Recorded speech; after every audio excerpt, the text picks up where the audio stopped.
레위기 8장 14절로 29절까지의 말씀, 우리 다 같이 한 목소리로 합독하겠습니다. 모세가 또 속죄제의 수송아지를 끌어오니 아론과 그의 아들들이 그 속죄제의 수송아지 머리에 안수하매 모세가 잡고 그 피를 가져다가 손가락으로 그 피를 제단의 네 귀퉁이 뿔에 발라 제단을 깨끗하게 하고 그 피는 제단 밑에 쏟아 제단을 속하여 거룩하게 하고 또 내장에 덮인 모든 기름과 간 거풀과 두 콩팥과 그 기름을 가져다가 모세가 제단 위에 불 사르고 그 수송아지 곧 그 가죽과 고기와 똥은 진영 밖에서 불살랐으니 여호와께서 모세에게 명령하심과 같았더라.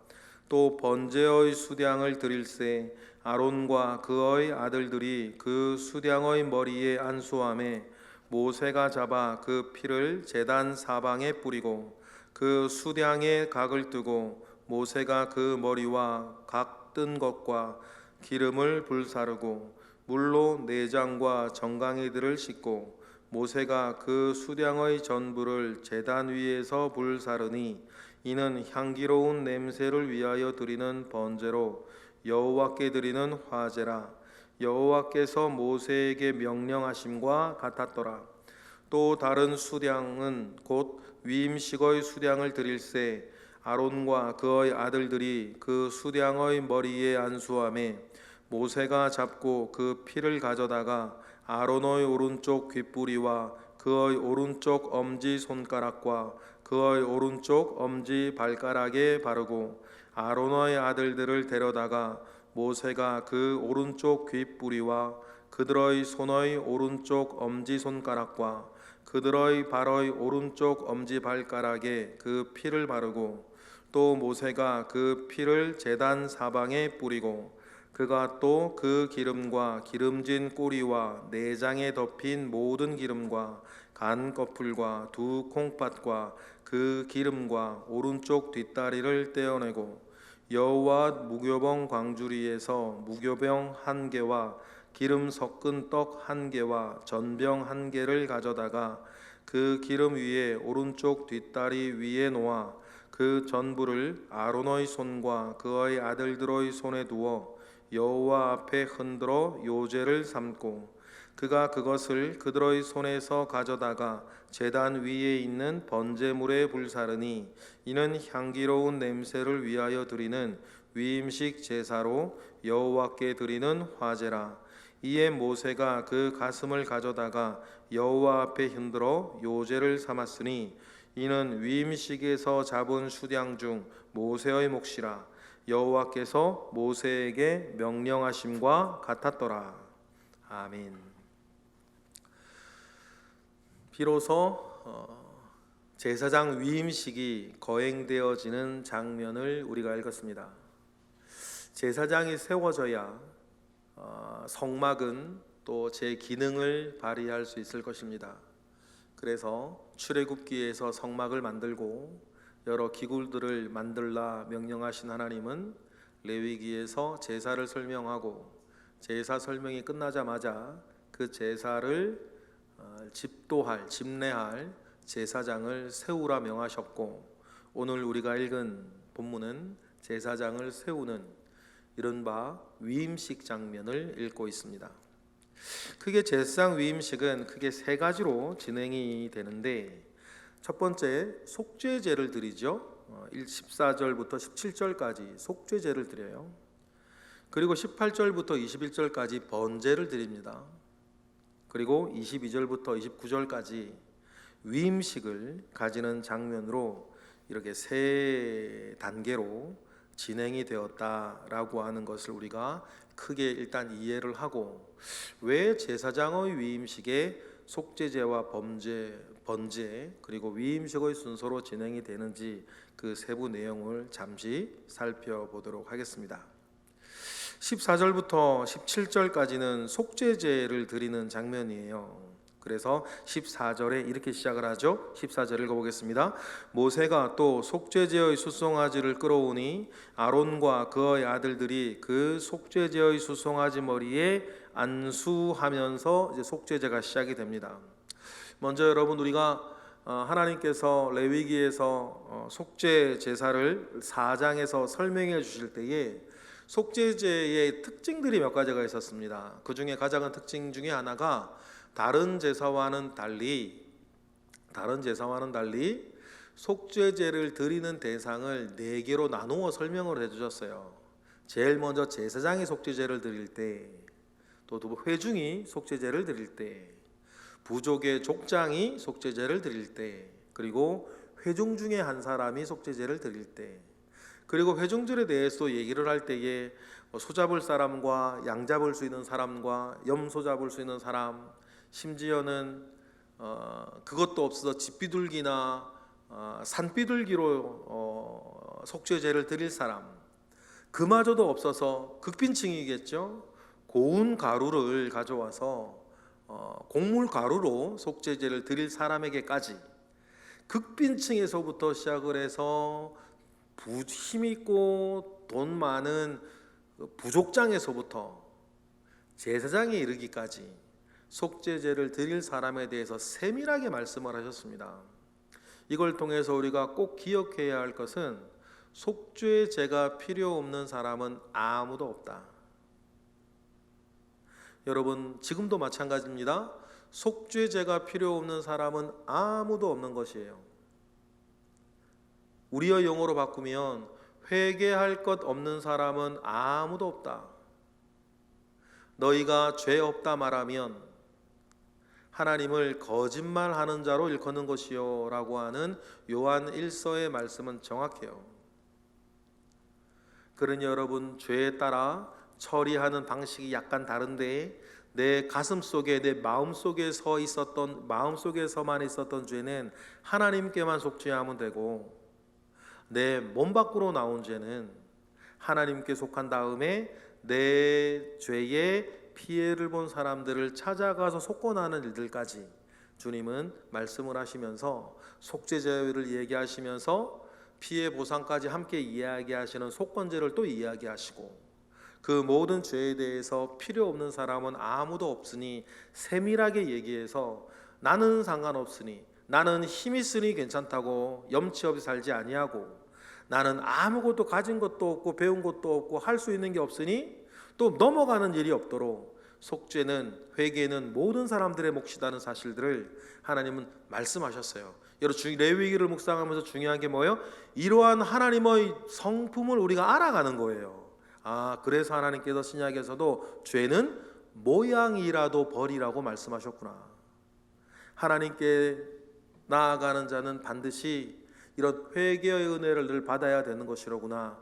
하나님은 싫어하시되 가장 싫어하시는 것을 미워하시듯 싫어하시는 것이 죄 문제로구나. 큰 죄든 적은 죄든 그 어떤 것이라 하더라도 하나님과 도무지 함께할 수 없게 만드는 우리 속에 작은 은밀한 대적이 있는데 그것이 죄라는 것이로구나 라고 하는 것을 우리는 꼭 기억하며 살아야 할 것입니다.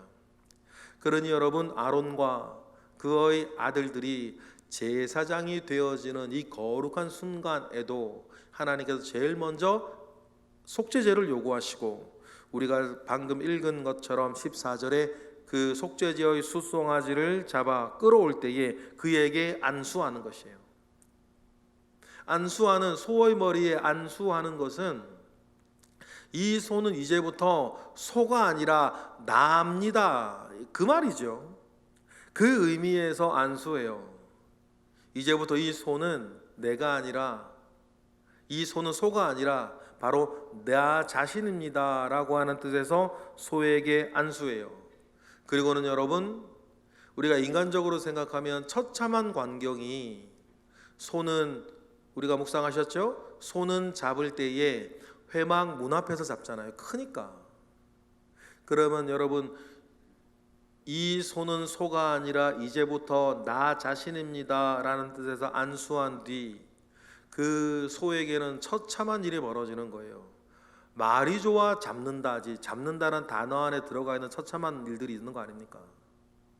말이 좋아 각을 뜬다는 것이지 여러분, 소를 죽이자마자 그 조각조각을 마디를 따라 조각을 낼 때에 낭자한 피와 소의 그 헐떡이는 얼굴과 고통스러운 그 모든 신음과 처참한 광경이 회막문 앞에서는 벌어지는 거 아닙니까?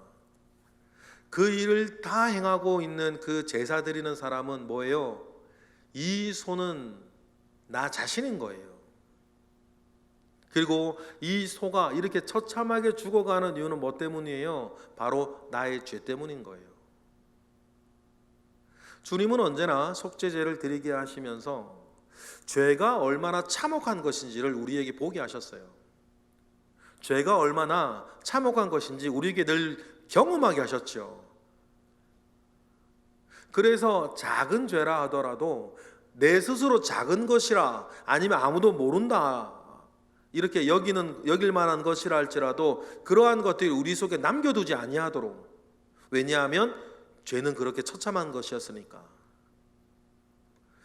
그런 마음 가운데서 속죄제를 드리고, 아론과 그의 아들들도 그렇게 처참하게 죽어가는 소를 보면서 이게 죄 때문에 죽어야 할 내 모습이요, 거슬러 올라가면 아담하고 하와가 선악을 알게 하는 나무를 따먹기 전 하나님께서 말씀하실 때 동산 중앙에 있는 나무의 실과를 따먹으면 정령 죽으리라 말씀하셨을 때 그 죄로 인하여서 죽는 처참한 몰골을 늘 우리에겐 속죄제를 드리면서 경험하게 하셨다는 사실들을 우리는 기억을 합니다. 우리가 지금 하나님 아버지 앞에 예배할 때에 그렇게 처참한 예배를 드리지 않는 이유는 예수 그리스도께서 자기의 몸으로 속죄 제물을 삼으시고 골고다 십자가 위에서 자기의 몸을 속죄 제물로 우리에게 드려주셨기에, 히브리서의 표현처럼 단번에 드려주셨기에 더 이상의 우리가 소를 잡으며 예배하지는 아니하지만 그래도 원리는 동일하다. 예수 그리스도 앞에서 나 대신 죽으신 주님 앞에 속죄하며 그 은혜에 감사하며 은혜를 아는 자로서 지금도 살아가기를 원하는 그러한 마음 가운데에 믿음 위에 서 있는 것 아니겠습니까? 아론과 그의 아들들도 마찬가지죠. 15절의 여러 일들이 이어지는 소를 잡고라고 하는 단어 뒤에 일어난 모든 일들이 여러분 다 자기 때문인 것이죠. 15절 우리 읽어볼까요? 시작. 모세가 잡고 그 피를 가져다가 손가락으로 그 피를 제단의 네 귀퉁이의 뿔에 발라 제단을 깨끗하게 하고 그 피는 제단 밑에 쏟아 제단을 속하여 거룩하게 하고, 그렇게 이야기를 합니다. 그 낭자한 피를 떠다가 속죄 제물로 드려질 그 소의 고기를 태울 그 제단으로 가서 손가락으로 피를 찍어서 그 제단 귀퉁이에 바르고 제단에 피를 쏟아서 제단을 깨끗하게 하는 것이죠. 이 제단을 깨끗하게 해야 되는 이유가 뭡니까? 이제 아론과 그의 아들들의 죄가 불태워 사라질 곳이기 때문입니다. 그리고는 어떻게 해요? 16절. 또 내장에 덮인 모든 기름과 간꺼풀과 두 콩팥과 그 기름을 가져다가 모세가 제단 위에 불사르고, 그리고는 어떻게 해요? 17절. 그 수송아지 곧 그 가죽과 고기와 똥은 진영 밖에서 불살랐으니 여호와께서 모세에게 명령하심과 같았더라. 그런 과정으로 속죄 제사가 드려집니다. 그 똥과 뱃속에 들어있던 여러 배설물들도 있겠죠. 대장과 소장에. 그걸 모두 가져다가 진영 밖에서 불살라라. 함께 번제단에 고기 태워질 때 같이 태우면 얼마나 편하겠어요. 그런다 하나님께서 속죄제를 드릴 때 그렇게 하지 말라 그러셨죠. 그래서 중요한 건 뭐예요? 내가 하고 싶은 대로가 아니라 하나님이 말씀하신 대로, 내가 하고 싶은 대로가 아니라, 나 편한 대로가 아니라 하나님 명령하신 대로, 속죄도 우리의 신앙생활도 가장 큰 원칙은 내 하고 싶은 대로가 아니라 하나님 말씀하신 대로 진행되어야 할 것을 우리에게 말씀하십니다. 그렇게 속죄 제사를 드린 뒤에는 18절부터 21절까지 번제를 드려요. 번제의 특징을 우리 기억을 합니다. 모든 것을 다 태워 올려드리는 제사요. 번제를 드리죠. 또 안수를 해요. 이번엔 양으로 하죠. 18절입니다. 다 같이 시작. 또 번제의 수량을 드릴새 아론과 그의 아들들이 그 수 양의 머리에 안수하며. 번제는 모든 것을 드리는 것이에요. 번제의 가장 큰 특징은 남겨놓지 않고 다 태우는 것입니다. 그런데 이때 또 안수를 해요. 안수의 의미가 뭐라 그랬어요? 이 수량이라면 수량은 양이 아니라 이제부터 납니다 라고 고백하는 것이죠. 고백을 하고 역시 수량도 잡습니다. 그리고는 18절처럼 모든 걸 태워드려요. 우리 21절 읽어보겠습니다. 21절 시작. 물로 내장과 정강이를 씻고 모세가 그 수량의 전부를 제단 위에서 불사르니 이는 향기로운 냄새를 위하여 드리는 번제로 여호와께 드리는 화제라. 여호와께서 명령하심과 모세에게 명령하심과 같았더라. 그래서 전부를 내어드리죠. 이 제사장이 번제를 드리는 것으로 인해서 이제는 어떻게 하겠다는 거예요? 나 자신과 나의 삶과 나의 모든 것을 주님께 드리겠다라고 규례대로 그런 고백을 합니다. 그리고는 이제 속죄제와 번제를 먼저 드리고 위임식을 해요. 당연히 그렇게 돼야겠죠. 하나님께 나아갈 때 먼저 회개하고 또 제사장으로 자기를 하나님 아버지 앞에 드릴 때에 나 자신 전부를 하나님께 드리는 번제를 드리고 나서 제사장이 되는 위임식을 22절부터 시작하는 것이 순서가 맞겠죠. 그래서 22절 우리 속죄제와 번제를 드린 뒤에 22절 위임식이 시작이 됩니다. 세우는 거죠. 22절 읽어보겠습니다. 또 다른 수량 곧 위임식의 수량을 드릴새 아론과 그의 아들들이 그 수량의 머리에 안수해요.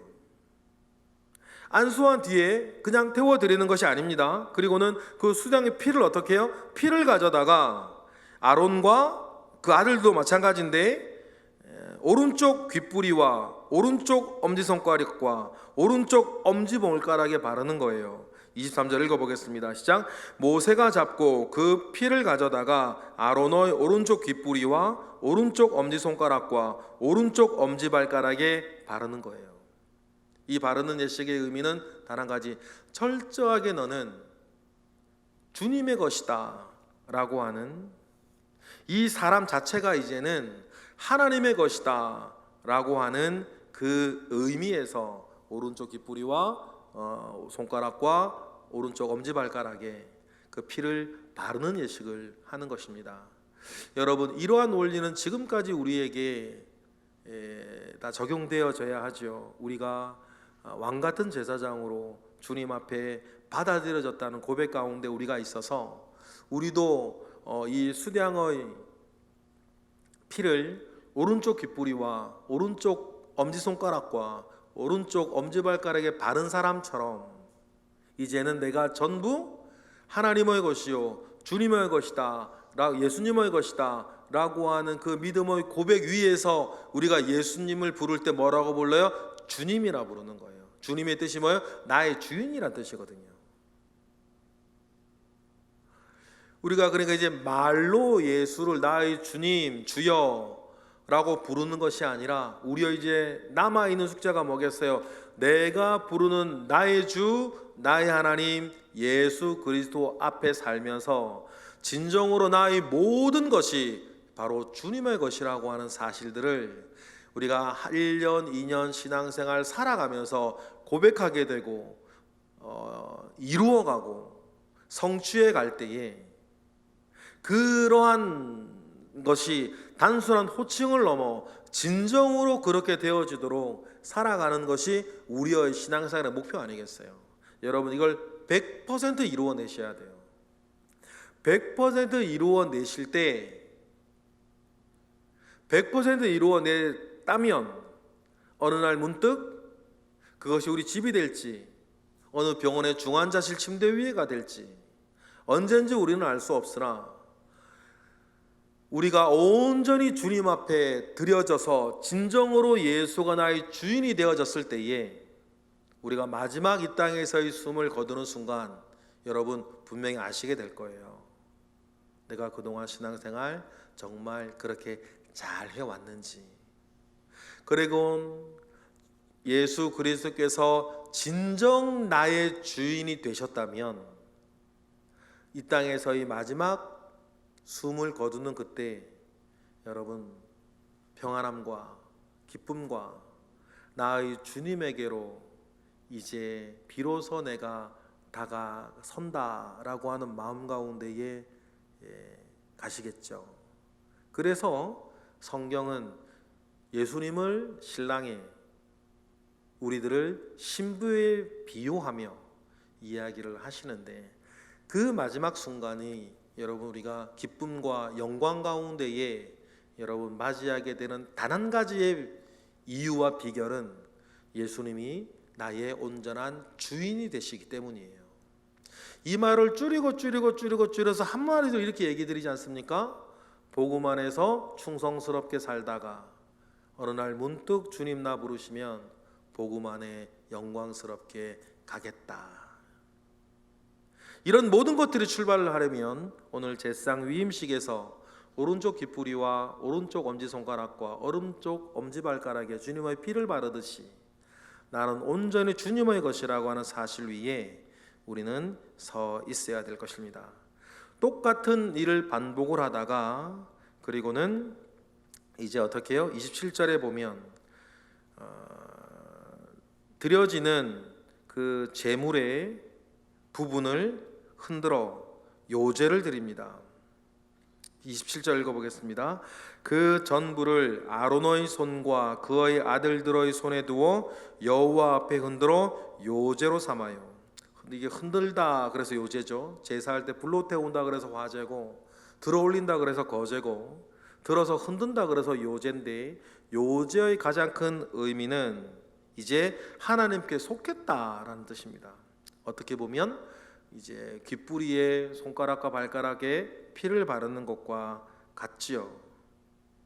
그리고는 이 모든 일을 집례하였던 모세에게 화목제를 드릴 때에 드렸던 부위와 똑같은 부위를 모세에게 드려서 제사장 위임식, 이것이 하나님과 이제 제사장이 되는 사람들 사이에 화목제와 같은 의미를 부여하세요. 그래서 28절, 29절의 내용은 화목제와 되게 유사한 장면이 나오죠. 준비되어지는 우리 무교병들의 네 가지 떡들도 화목제하고 똑같은 제물들이에요. 26절에 나오는 것들이죠. 그리고 그 모든 것들을 28절, 29절처럼 하는 이유는 이 위임식이 화목제와 같다는, 비슷하다는 말들을, 사실들을 우리에게 보여주고 있습니다. 28절, 29절 읽어보겠습니다. 모세가 그것을 그들의 손에서 가져다가 제단 위에 있는 번제물에 불사르니 이는 향기로운 냄새를 위하여 드리는 위임식 제사로 여호와께 드리는 화제라. 이는 모세가 그 가슴을 가져다가 여호와 앞에 흔들어 요제를 삼았으니 이는 위임식에서 잡은 수량 중 모세의 몫이라. 여호와께서 모세에게 명령하심과 같았더라. 그렇게 하면서 위임식에서 드려졌던 그 제물들의 일부를 모세에게 돌리는 것은 마치 화목제를 드리고 가슴과 뒷다리 하나를 제사장에게 주어서 제사장의 몫으로 돌리는 그 화목제처럼 위임식이 모세에게 들려지는 몫이 있다는 것들을 보면서 이 제사장 위임식은 화목제 같이 하나님께서 받으시는 것이로구나 라고 생각을 하는 거죠. 그러면 당연히 이렇게 돼야 돼요. 왜냐하면 앞으로 백성들을 위해서 하나님 아버지 앞에서 제사할 이 제사장들이 누구와 가장 화목해야 되는 거예요? 하나님과 가장 화목해야 되기 때문인 거예요. 그렇게 제사장 위임식이 진행이 됐습니다. 오늘 말씀을 우리가 보면서 꼭 기억해야 하는 것은 우리가 구약에 나오는 이러한 짐승으로 드리는 제사를 우리가 더 이상 드리지는 않으나 예수 그리스도 안에서 분명히 우리가 누구라고 성경은 우리에게 말하고 있냐면 우리가 왕 같은 제사장이라 그렇게 이야기를 하고 있으니 오늘 제사장이 위임하는 이 내용이 바로 하나님 아버지 앞에서 내가 서 있는 가장 기본적인 태도로구나. 내가 누구냐? 내가 어떤 사람이냐? 하나님 아버지 앞에 이렇게 제사장 위임식을 거행하여서 하나님께 드려지는 아론과 그의 아들들처럼 나와 내 인생이 하나님 앞에 이렇게 되어져야 한다는 사실들을 우리는 꼭 기억해야 될 거예요. 이런 원리 속에서 다음의 이야기, 교회 생활 어떻게 하는 거고, 신앙생활 어떻게 하는 거고, 사회생활 어떻게 하는 거고, 믿는 그리스도인으로 어떻게 직장생활 하는 거고, 가정생활은 어떻게 해야 되는 거고, 뒤에 모든 이야기가 비로소 의미가 있는 거예요. 근데 이런 것들이 되어지지 아니하면 뒤에 나오는 모든 다른 이야기들은 남의 이야기인 거예요. 그러니 예를 들어서 이런 마음이 전혀 없는 사람이 설교 말씀을 들으면 졸리지, 남의 얘기니까. 귀에 들리지가 않죠, 남의 얘기니까. 그러나 이렇게 예수 그리스도 안에서 우리가 어떻게 되어진 사람이고, 내가 이런 사람이구나를 깨달을수록 그 뒤에 나오는 많은 설교 이야기는 이제 남의 얘기가 아닌 거예요. 교훈과 책망과 바르게 함과 의로 교육하는 나를 향한 하나님의 말씀이 되는 거죠.